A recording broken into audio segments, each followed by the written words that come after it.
Welcome, everybody, to Destination Unknown, episode number 22. And I have the great privilege this morning to be speaking to a man that I met, I can't believe it, in 1995-ish, 96, and a few years probably after that. We are talking with Nick Basbanes this morning, the great bibliophile and author of such tremendous books as A Gentle Madness, and interviewing hundreds and hundreds of writers about the creative process and the great book hunting stories he has to tell. So Nick, welcome to Destination. Thanks, Max. Great to be here. How are you doing? I know you're getting over a cold, so I'm getting over a cold, so you'll have to please forgive the raspy voice and the occasional cough, but Yeah. I'm happy to be here and to be talking with you today. Thank you very much. I think you and I are going to go on a little bit of a time travel on this interview because we've known each other for a very long time, and we probably had a 20 year absence of conversation, and now we get to catch up a little bit. But I know you because when Gentle Madness came out, and you were hunting for books and visiting bookstores, you came into a bookstore that I worked at, which is, I'm going to put a picture up real quick, which was Robert A. Hittle Bookseller in Fort Lauderdale, Florida. And that is the first place I met you. And I believe we met probably 2 or 3 times over the course of me working there. I'm sure. I went there often, so I'm sure we crossed paths. Now, back then, when you bought books, did I ship them to your home address, or did you? No, we were staying. We had a place to stay down there, so and we were there for short periods. So I would buy them and take them with me. Maybe some were sent. It's a long time, and I was at a phase of my life when I was acquiring hundreds of books. So it's entirely possible we sent some, but I'm sure most of them I took with me because I don't want to wait to see them. Right. And now your personal collection is at a university, Texas A&M? Yeah, well, obviously, as you can see, I have a few books where I'm working now, and I've got books in the room out there, and this is where I work, and there are books in the wall here, and there are other books downstairs. So, while on the one hand, in 2015, so that's 10 years ago, Texas A&M University, the Cushing Library acquired my research archive, very substantial research materials. They sent a semi truck up here, in which we loaded 365 boxes of material. I don't know how many tons that involved, but it included, in addition to about 5,000 books, not all my books by any stretch, but largely books that were relevant to my research and to my writing, but also personal collections that I had put together. So were these some of the higher end, highly collectible books that went to Texas A&M? Yes. Yeah. There was, it was a complex. I'm looking for the right word, negotiation or agreement that we came through, where they acquired my research materials, which is hundreds of hours of recorded interviews, which they've all been since digitized. And if you Google Texas A&M digital collections and look for me, you'll have a pretty good sense of what they have. And in fact, what year was the pandemic? 2019 or so? 2019, whenever it was, I had the horrible misfortune. Maybe it was 2020. I've forgotten. It was right when the pandemic started. They were mounting an exhibition devoted entirely to my collection. Okay. And it got closed down because of the pandemic. So I never got to see it. We were supposed to have a seminar. We were supposed to have some people speak. And it was a wonderful exhibition. It was largely research materials involved in my writing A Gentle Madness and other books and my other things. But so sadly, nobody got to see it. But just recently, they did put up a kind of a virtual catalog of some things, and I don't have a link for it at the top of my head, but I'm sure you can find it. I will. And you might even, when you air this thing, you might even post it up there because I would like people to see it. I'll put the link below. Some very interesting things there. But my point is, it was a wonderful opportunity for me to not only ensure that my work, my research found a welcome home that was really people that were young and interested in building around book collections, but also to write about the history of the book and to make me a central component of that. And that my interviews over all these years, hundreds of hours of materials. I mean, I'm not exaggerating. I mean, just in Gentle Madness alone, there must have been 250 hours of recorded interviews and hundreds of hours of recorded interviews with hundreds of authors.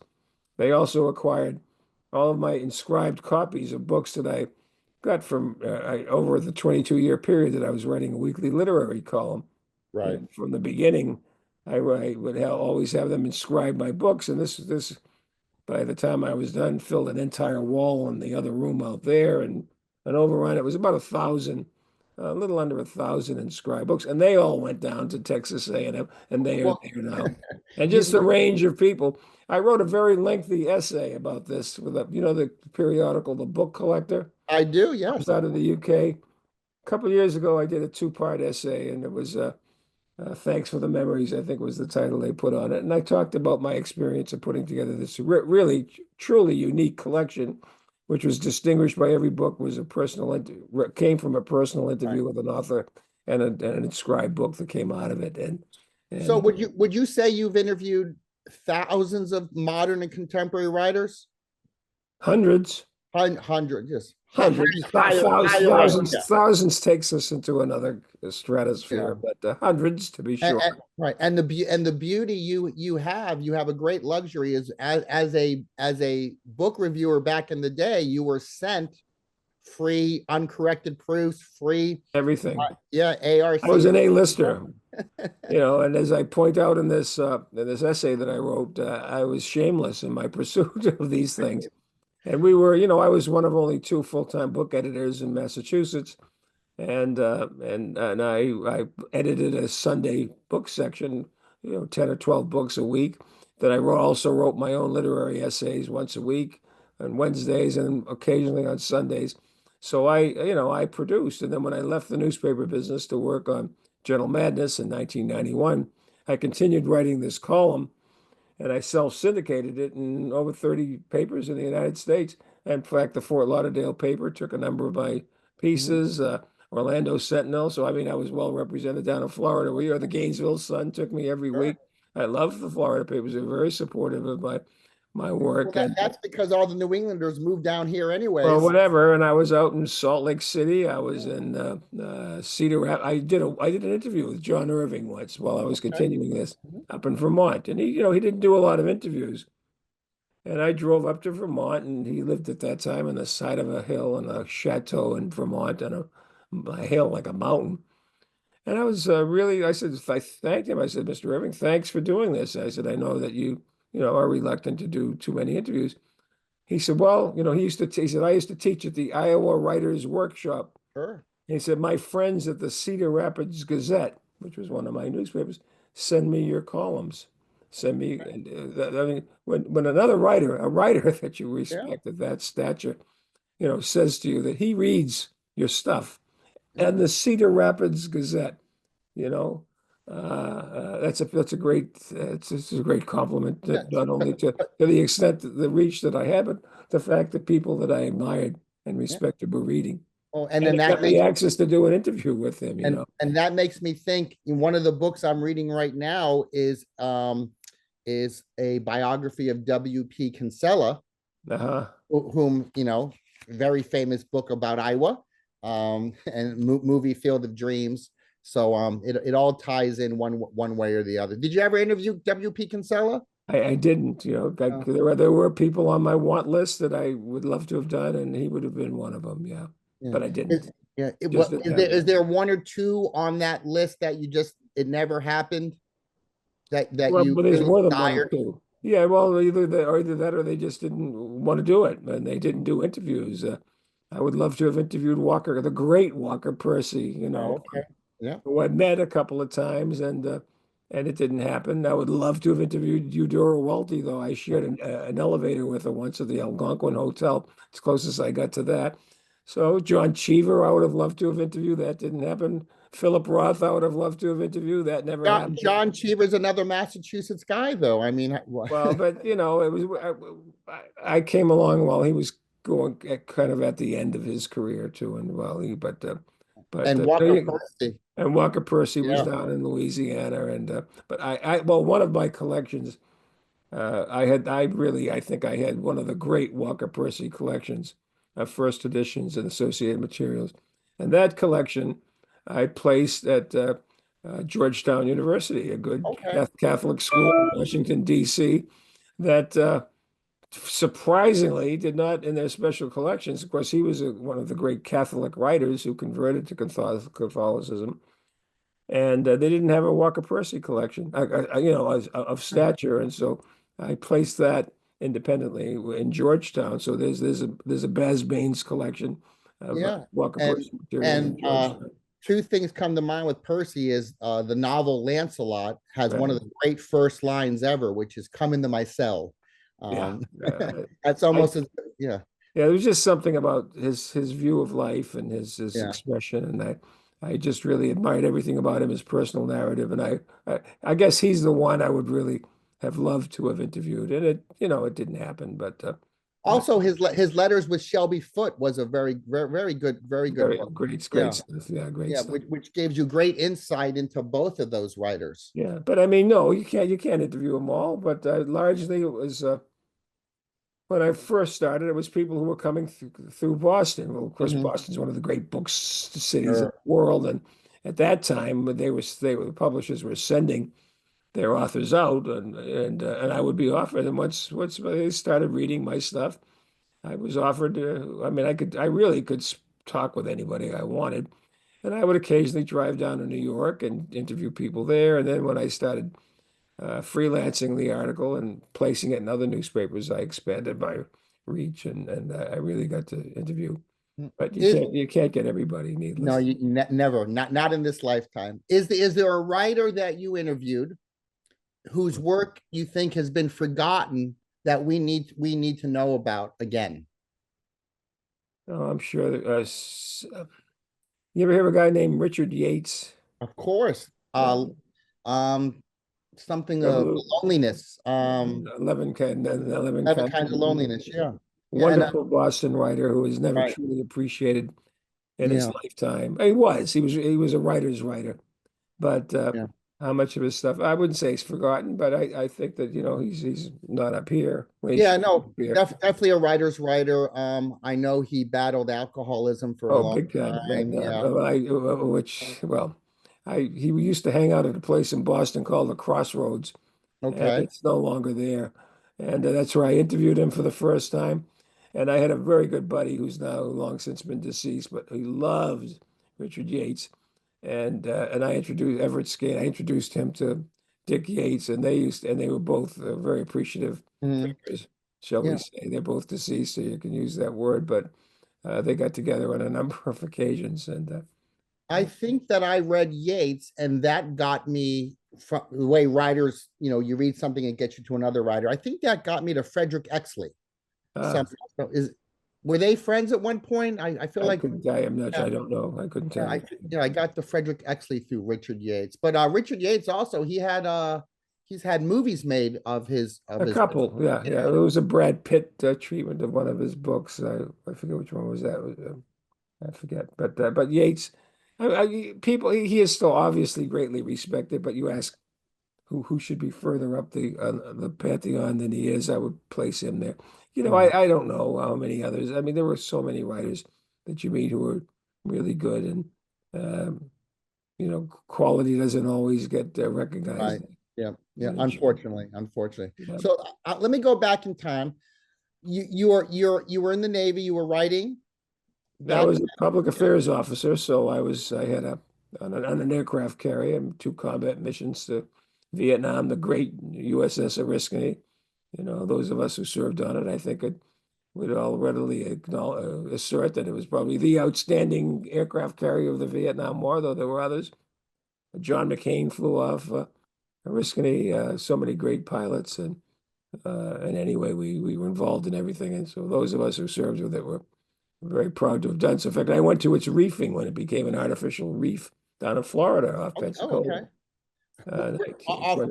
off of what coast is it in Florida? Pensacola, 22 Oh, miles okay. off Oh, Pensacola. And I went okay. out and I Okay. witnessed it, and I wrote a piece for the Christian Science Monitor, the Los Angeles Times, the day grown men cried, and the ship Mhm. was sunk. I Uh, I love how you remember that title so crisply. I love that. oh yeah, well, it was really something. We watched our ship get a sailor's burial at sea, basically, and now it sleeps with the fishes, and it's arguably one of the most visited diving sites in the world, the Oriskany diving site. So it's achieved another life instead of turning into scrap. It's Right, right. found another life. Yeah. But So give me a little bit of the linkage of how do you go from that writer, what is the journey to bibliophile to book hunter? Because when I first knew you, it was really as a book hunter, um, and a investigative reporter. So yeah, well, what is that like? I started coming into, I'm trying to recall when I started going to Hiddles down in Fort Lauderdale. But I was a journalist up to night. Oh, a daily journalist. I've always been a journalist. I still regard myself as a journalist, and I rely heavily and appreciatively on journalistic skills and techniques in everything I do. So, but that aside, working as a daily journalist ended in 1991. I started writing a General Madness, what became a General Madness, 1988. That was published in 1995. So I was transitioning, but I was an investigative reporter uh, from the time I got out of the Navy to Right. 1978 when I was appointed literary editor at the Worcester Telegram and Gazette in Massachusetts, which, as I said, is the second largest city in the United States. And at that time, I can't say as much now, but it was a very distinguished and good newspaper with a full-time book editor, art critic, music critic, Washington. I mean, it was a really good newspaper. And newspapers, as we know, have changed profoundly. We can't recognize them today for what they were, sadly. But that aside, books were a very important component. People often overlook Worcester, the second largest city in New England, because it's 40 miles from Boston. But when you consider it has 12 colleges here, several of them 4 or 5 stars.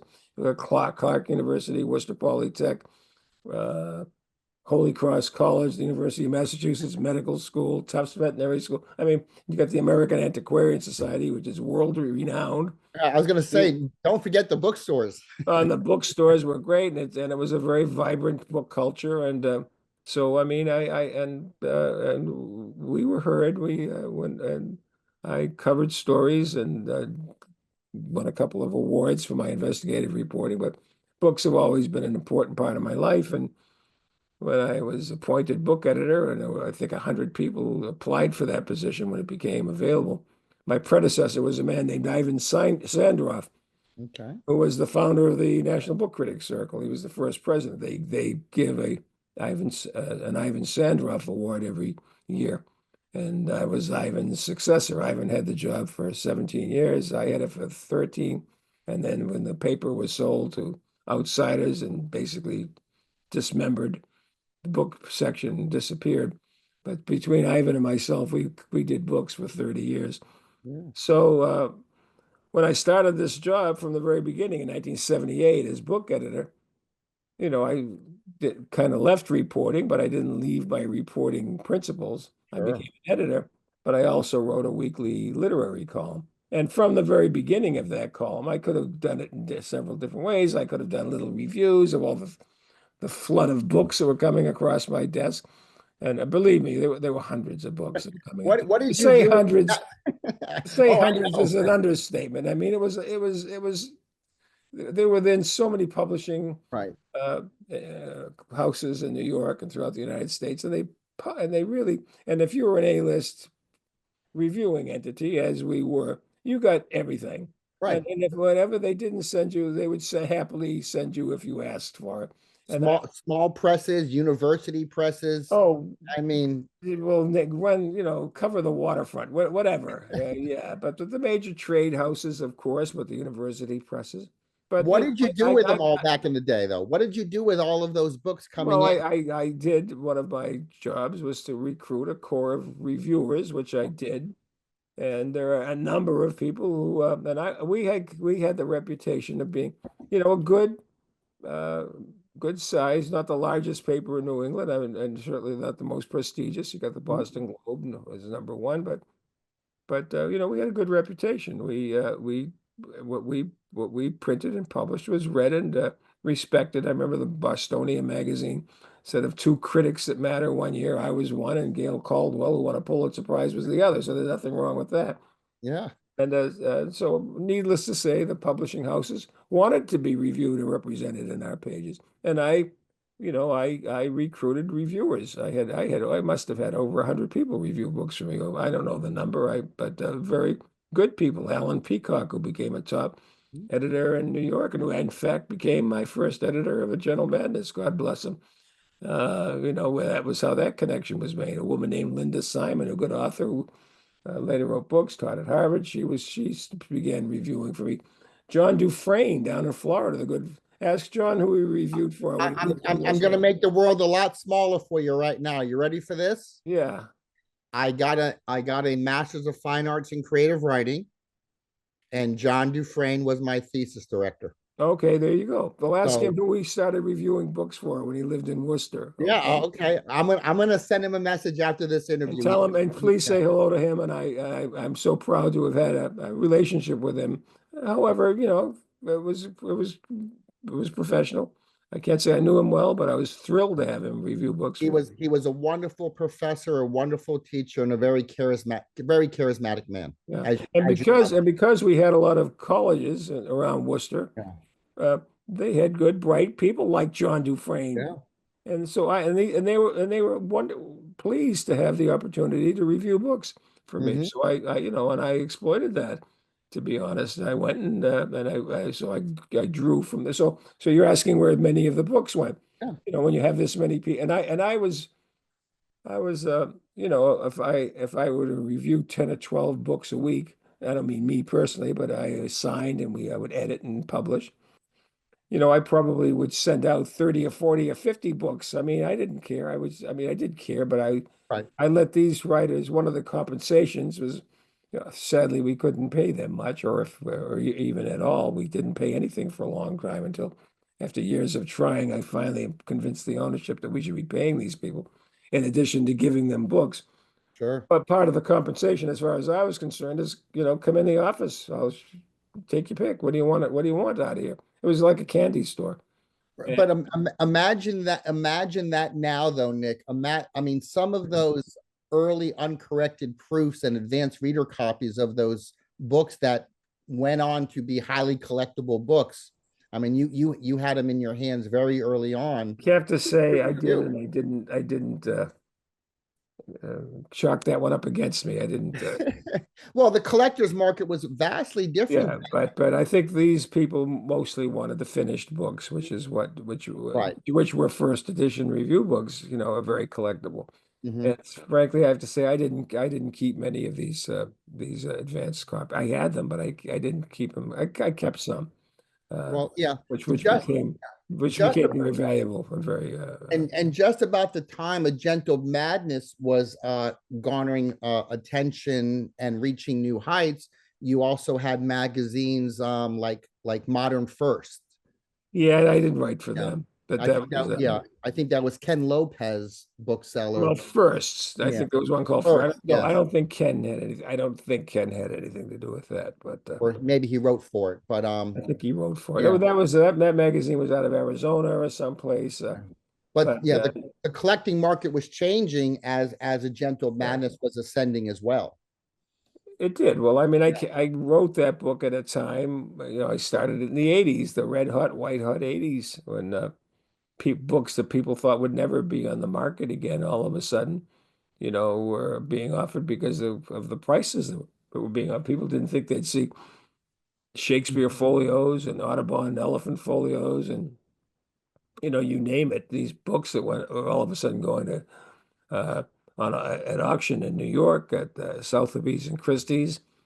And I started writing this. Well, I mean, we seem to be jumping ahead of the story though, because again, let's go back to I mean, my writing these Sure, yeah. doing these interviews and doing these authors in the process of. And from the very beginning, I have to say, from the very first author interview I did with a woman whose name I can't even remember, It was the very first interview, my very first second week on the job, and I took the first interview that was offered to me. Okay. And I got it. Shame on me for not remembering who she was and what the book was. It'll come to me. But in any case, I had her inscribe the book, and why not? And I did that all the time, every time. And I really insisted on personal, private interviews because why not either? I got to go into Boston. I had an expense account. I got to have lunch, and meet, spend an hour and a half with a With a great wonderful writer. author. Yeah. And I did that for 20 years or so, and so that collection began to grow. And as it began to grow, and I was focused, of course, on newly published books and authors and interviews. And then, what's the transformation from a writer of book history, book lore, book journalism to bibliophile and then bibliomaniac? Who knows when you cross the line? But it seemed to me that when I was interviewing people like Arthur Miller, the playwright, it made sense if you were going in to talk about his new memoir, Time Bends was the title. Wouldn't it be great if you had a copy of, Death of a Salesman with you? And if you had a A copy of, first edition too. well, of course, and maybe Focus, his Yeah. first published work, which is a novel, and then again maybe a couple of other things. So you go out and you find these, and you start building up a network of booksellers who you deal with, and I started going to the book fairs, and so I did that with Arthur Miller, for instance, John Updike, and one of my I've told this story before. The first time I interviewed Joseph Heller, and I will confess, the publishers, because I was an A-list on their A-list as Yeah. well. A lot of my interviews, many of my interviews, would be scheduled over lunch, usually at the Ritz-Carlton, the old, really wonderful Ritz-Carlton in I Boston. feel sorry for your journey. Yeah, and it was, I would drive in and we would, if the weather was nice, we might go out and sit in the public garden, or but we'd usually have lunch or breakfast, occasionally even dinner. And not all of these. And if it wasn't the Ritz-Carlton, it might be the Four Seasons, or it could be Lockober's, which was one of the great restaurants. And I'm smiling because how do you not savor moments and memories like that? And that's But the whole point of what we're doing. We're yeah, just going back. but with the first, and I've told this story before, but it's worth telling again. And it was actually a central component of the exhibition at Texas A&M. My biggest brother who inscribed books went there, and I included this in my book collector essay. So if you can find it in the book collector, maybe I'll send you a couple of emails. Love that. Thank you. See that. But anyway, I'm interviewing Heller, and we finished lunch and we finished the interview, and we were really there putatively to talk about a novel called God Knows, and it Mhm. was I loved Heller anyway, and so it came time to sign the book, and he says he writes in the book, and he says, "Well, this is great. It's too bad you don't have a first edition of Catch 22." And of course, as he's saying that, I open my briefcase and There it is. and there it is. And he looks at it and he looks at me and he said, he was such a nice man. I maybe interviewed him 4 times over that, including that time of succeeding years. But he says, maybe you just want me to sign this. What he's suggesting is which I Right. disagree with, but that maybe a signed book of this, a signed copy of this, a first edition copy of this book is going to be worth more Sure. monetarily if it's just I don't instead of being inscribed to some nobody like Nick Basbanes. And I said, Mr. Heller, no, thank you, but Yeah. I said the value of this book is personal and not monetary, and I would appreciate an inscription. So he Description. wrote, and I even was carrying my own Mont Blanc fountain pen with me in the day. So, Okay. so many of my books have these gorgeous, beautiful inscriptions. And he writes, for Nick Basbanes, who treasures his first editions, I only wish I had a first edition copy of this book. Yeah. True It's story, fun. because he was going through a domestic Right. situation and he didn't have his books. And okay, jump ahead. This is 1980, 82, 84. jump ahead to 1995, 9 years, right? Gentle Madness is published, and I'm interviewed by Brian Lamb on Book Notes, wonderful program. And that program, that appearance helped make Gentle Madness a bestseller. You can still see it online. Go to my Mhm. website. There are links there. I've been on C-SPAN a dozen times, but that was, I got black hair then, and I look 30 years younger, which I was. But it was a very successful interview with Brian Lamb, that wonderful program on C-SPAN Book Notes that no longer is there. But I told that story, and so it was cute. And then maybe 6 months later, Joe Heller comes out with a book, his Coney Island memoir, and I go to Boston to interview him. And the first thing he says to me when I walk in the room is, "I saw you on Book Notes." And I said, "Oh, Mr. Heller." He said, "Joe, please, Joe Heller." I said, "Mr. Heller." I said, I thank you. I hope you didn't mind. He said, "Didn't mind. I loved it." He said, "I loved it." He laughed. It was a great story. So we do our interview and then we come to the end, and now it's time to sign this copy, blah, blah, blah. And I still don't have a good first edition of Catch 22. So when people ask me, what would you rather have, a signature or an inscription, as a collector? I mean, tell me these two books. Uh, Yeah. not only are they unique, but I've gone to lunch on telling this story now over the last 30 years too. I mean, it's a great story.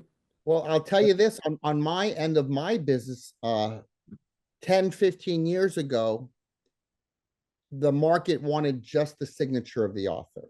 Now, the train of thought is the more writing, the better, whether it's Well, that's inscribed. always been. What would you rather have, a signature or a letter? I would rather have a typed letter along with an Yeah, even inscription. if I it's mean, I would, yeah, meaningless, the more I the mean, more the better. It's great provenance. and if Um, there's substance to it, all the better, yeah. And then we talk about associations and that stuff. Well, then you get somewhere else. But So all these authors that you interviewed, and they inscribe books to you, is that what is it at Texas A&M now? Is it that collection? lock, stock, and barrel. Yep, it was something to say goodbye, and they came. And one of the people I profiled in the Gentle Madness, a man by the name of Toby Holtzman. Mm-hmm. We should talk a little bit about one of the reasons why I think Gentle Madness was then and remains today such a resonant book. It Why still people has a still, life. It still has a it life. does have a life, and maybe it'll have a further life. We'll see. Yeah. I'm hoping we'll get something going on that. But that aside, I made the decision early on when I did it. Well, we're jumping all over the place here, but What I how knew we that would, though, Nick. I knew we would. how that started. But Yeah. but anyway, when I first started writing that book that became A Gentle Madness, the idea was, in the original contract to do it, because I was very lucky, I had written a magazine article for the Bostonia magazine up here, and about 1,200 years of collecting in Boston, 1,200 years. 350 years at Harvard, 200 years at the Massachusetts Historical Society, 200 years, or not quite 250 at the BPL. You go around, do the math, and it comes out to 1,200 years, including the American Antiquarian Society out here in Worcester, Isaiah Thomas.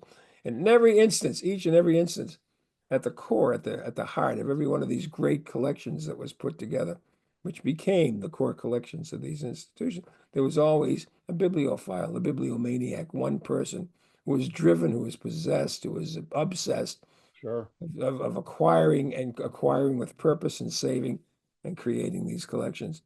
So that became the premise and the stimulus. And I wrote this piece and had a terrific response. And my wife, God bless her, I remember I was reading aloud to her how I was starting the piece. She said to me, this is now in 1988. She says, there's your book. You've been talking about wanting to write your own book. Yeah, there it is. Bing, there's the light over your head. Take this, expand it, because you say it's everywhere, every great collection, at the heart of it is this. There was a wonderful essay by a man named Lawrence Worth, who said the chief end of book madness, the chief end of book madness is to create these collections. So thus was spawned the idea to write this book. I wrote a proposal, found an agent, a wonderful agent who I'm still with after all these years, Glenn Hartley in New York.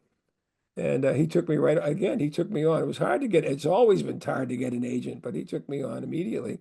again, he said, I used to work at the University of Chicago. We know you're writing. We know I'd love to represent you. You never know what's going to happen.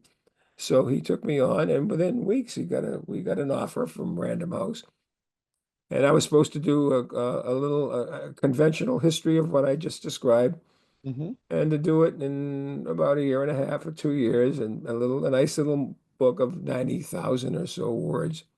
What became actually after 7 or 8 years, and another publisher because they, for reasons that we don't need to get into here, uh, stopped waiting or didn't wait or whatever.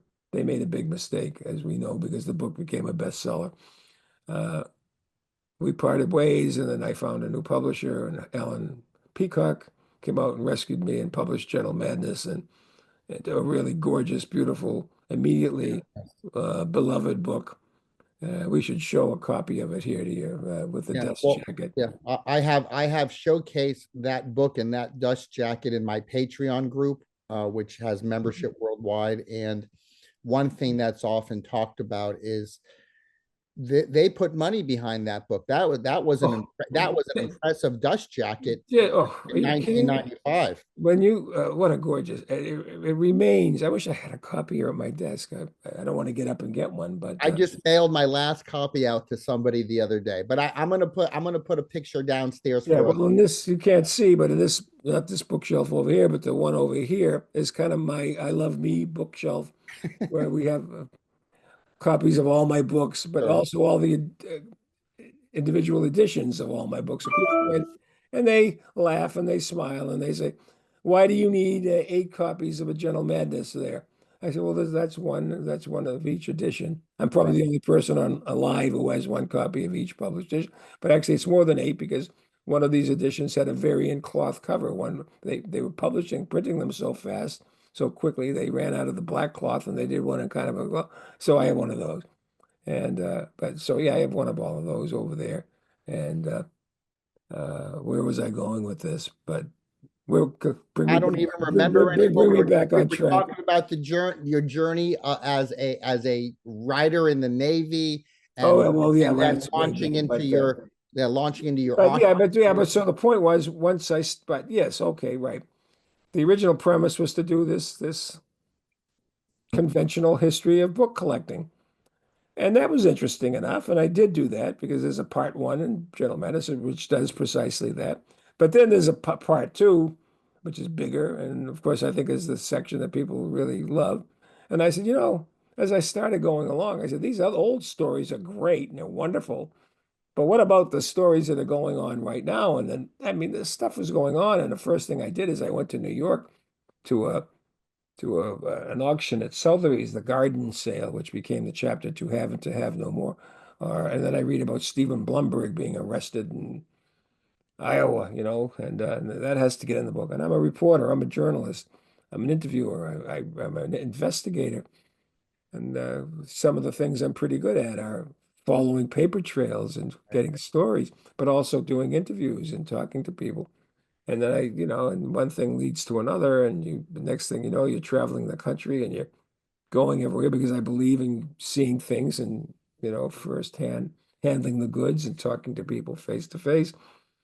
And thus, becomes a Gentle Madness, which is the great prominent stories of the here and now. Did the Blumberg story attract you instantly? You knew you had to follow this because it's such a great, memorable, Yeah, in but it's also there's a lesson to be learned here. I'm a journalist first. I'm a storyteller. And everything I write, doesn't matter whether it's off-site storage in one of my books, which seemingly is boring, or anything, paper. I wrote a book on paper, which but has wonderful Right. stories in it. It's all about storytelling. I have to have a story. As I don't mean a thing if I ain't got that swing. Who's that? And so I'm always looking for this story. And sometimes even, and one of the authors I interviewed, the great Mario Puzo. Mhm. Forgive me this little off-track diversion, but I remember Mario Puzo saying, he had written 3 or 4 really highly regarded literary novels that got lost. His mother was telling Mario, maybe you should go back to teaching or something like that. And so then finally he said, I was going to these seminars in New York and everything. I was doing, following these dictums that you only put in what is relevant to the story. And finally he said, you know what? If it's a great story and it's great stuff, I'm going to write it. And that Mhm. thus was born The Godfather, Right. and we all know what happened there. And then somebody else I interviewed, So Craig. were you interviewing Puzo before The Godfather? Oh no, long after. Okay, This long this after. is Okay. long after. That was at the Carlisle Hotel in New York. This is towards the end of his life and his career. Mm. But yeah, no, that was afterwards. But I remembered that, that particular thing. If you got a great story, then you find a way to move heaven and No, earth to get it in there. but I just think, when I think back to A Gentle Madness, you weave such a beautiful narrative about Steven Bloomberg. Did you, when you first read about that, I think you said in USA Today or Yeah, something, yeah, I'm getting there. you know, The whole premise about this book is how the great libraries have been formed, and really through the passion and the obsession of committed people, right? They're doing good. But what happens when you run across a guy who's stealing books all over the country, but he's driven also by passion for books, to steal them, not to sell them, not to profit from them, but because he loves them. And when he goes to trial, his defense is not guilty by reason of insanity. You have to cover it, and you have yeah. to find a way to get it into the book. And has there ever been a documentary film about his tribulations and his obsession? I don't think so, but I also think there will be one. Yeah, there has to So be. that's all I can say about that right Oh, now. okay. All right, I got And you on there that. might even be something else too, but that's for another time and another All right, I got discussion. you. I love that. Meanwhile, while I stepped There we away, go. here's the Yeah, there it is. there it Beautiful. is. Yeah, yeah. It's as beautiful as the books you talk about inside the book. That's as beautiful as it is. Let me ask you this. You wrote a book about author interviews and the creative process. Yeah, Is there anything that shocked you that you can remember as you interviewed some of these authors and their creative processes? shocked me in what respect? That something you didn't expect that inspired a writer to write something. No, I think the creative process is one of the most mysterious things there is, Yeah. and where it comes from, the well springs. I've always been fascinated by the well springs of creativity. Where does this stuff come from? And I remember a novel I always thought I'd like to write, which never did, was this fancy. Well, I used to drive into Boston for these interviews with these authors, and one of these abiding passions of mine was and has been is Shakespeare. And I used to think, what if I could conjure Shakespeare forward and have a little interview with him in the Boston Public Garden over there under a mulberry tree, Yeah. and we could talk for an hour. What kind of questions would I ask him about the creative process? Mhm. And I used to think, and I would interview a number of Shakespeare scholars, and I would say to them, if you were to interview William Shakespeare, what would be the one question above all others you would ask? And they loved that. And I put together about a half a dozen interesting things, but that never came. And my character would wave Prospero's wand and bring Shakespeare, but it never happened. But to answer your question, I've always been interested in the creative process and where does this stuff come from? Right. And everybody had a couple of different um, opinions on it. Nothing comes immediately to mind. What are you working on now? I know that when you and I were emailing, you were in another country. So is it was there a book tour, a lecture series? What are you No, doing no, I'm working on a book. It's under contract with Yale University Press. It will be titled Before Paper, now? Okay. Unlocking the World's Earliest Writings. And it is a prequel to my book of 10 years ago on paper. And it takes in the first 3,000 years of writing before the advent of paper. But in my own way, my own twist, the 21st century initiatives Hmm. to unlock things like the Herculaneum scrolls, or the Right. using clay tablets to find ancient temples, or and interviews with very prominent people. So while I was in England, I interviewed Irving Finkel, the great Assyriologist, and so I'm working on this book, and it's still a year or two away from publication. All right. Well, I'm going to wind things up a little bit. I got a couple more questions. I know that in recent history, there's been a little bit of a battle with AI. And Ah, so, yeah, I know. So what do you see as the future with the technology and the book world going forward? so do you ask me this knowing that I have a suit pending, Basbanes versus I Microsoft? know a little bit. I don't want to walk on waters I shouldn't be walking on. That's why I'm asking you cautiously. Yeah, well, I filed a suit with Nicholas Gage, the author, a year ago, and it was because I come first in the alphabet BA. It's Basbanes, V Microsoft, David V Goliath, and That's it has since been consolidated with the other cases, so it's no longer just me. But there's a lot of press on it. You can just Google it, and you'll get all you need to know about it, including the full case. But it alleges the unlawful, unauthorized use of copyrighted material to train their AI systems sure. without due compensation or consideration. And if you're going to do something like that for a profit-making enterprise, and you deserve the people whose creative efforts and Right. literary property you're using ought to be compensated. That's the thrust of it, and I don't like it. And I'm hoping that we can get a resolution out of it. Do you feel like this is a long process ahead of you? Oh, I hope I live long enough to see a resolution. But I have children and grandchildren, and they're mindful of things. But I'm sure things will be resolved in a satisfactory manner.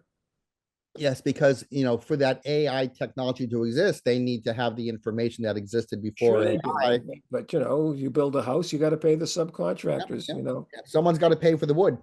You bet. Yeah. There you have it. Yeah. Okay. Thank you for that. And so my last question, which is the last question I ask of all of my destination unknown interviewees, is you are episode number 22, 21 people ahead of you. Where do you think you want to send me for episode number 23? Well, I could give you a couple ideas, but Bradford Morrow. He's Hmm. written these trilogy of books about the Forgers. The Forgers of Requiem is being published shortly. Okay. I'm appearing with Brad at a bookstore in New York in a week or two to talk about that. And I think If you can he'd be make that delighted. happen, if you can make that happen, we do not need I'm another sure name. Brad would be delighted to talk to you about this. Beautiful. I haven't talked about it with him, but I'd be shocked if he You let didn't. him know I'm a nice guy from back in the Oh day. yeah, yeah, yeah. Everything. But I mean, I could think of a few other people I would Oh, send you yeah. to. We'll take Mr. Morrow. That'll be fine. So I'm sorry about losing my voice here and everything, but That's okay.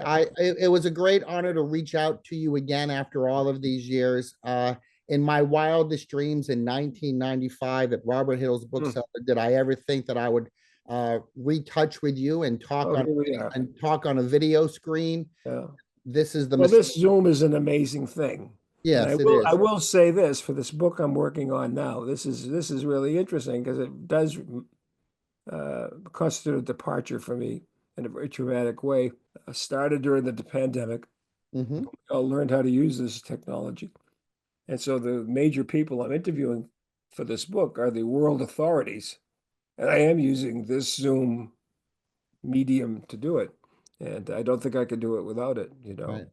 Yeah, it has definitely been a great gift to bring the world closer and do things such as this and even greater things. And I'm So so fortunate that everyone I've asked to participate has agreed and given me who's gonna wonderful say no to information. Nick? Who's gonna say no to you? Who's gonna say Well, that happens.